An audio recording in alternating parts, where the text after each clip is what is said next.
Hi, you're watching the news with me and Deepavali Hazra. These are the headlines at the top of 3 o'clock.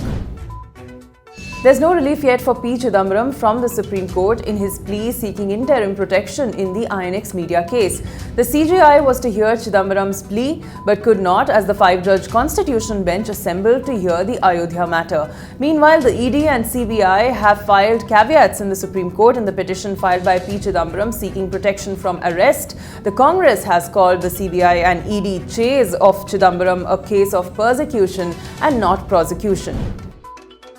British Prime Minister Boris Johnson had a telephonic conversation with Prime Minister Modi during which the latter raised the incident of mob violence and vandalism outside the Indian High Commission by vested interest groups in London on the last Independence Day. Johnson is learned to have expressed regret and said that steps would be taken to ensure security and safety of the Indian High Commission, its staff and its visitors.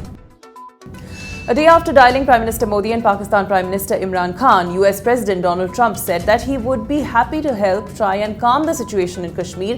He said religion was one of the main reasons for the uneasy ties between India and Pakistan.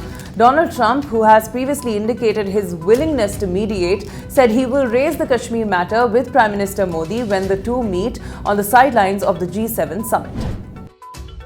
2 days after primary schools reopened in many places in the valley, the government decided to reopen middle schools in areas where primary schools were already functional. The government reported an improvement in attendance in schools on Tuesday, a day after they were reopened after nearly a fortnight of shutdown. Parents, however, still worry about the safety of their children as the security lockdown remains in most parts of Kashmir.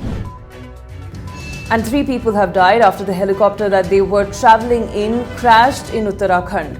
The chopper was carrying relief materials from Mori to Moldi in Uttarakashi when it hit a power cable and crashed. Heavy rains and cloudbursts have caused flood-like situations in the northern state. That's all for now. Stay tuned for more updates.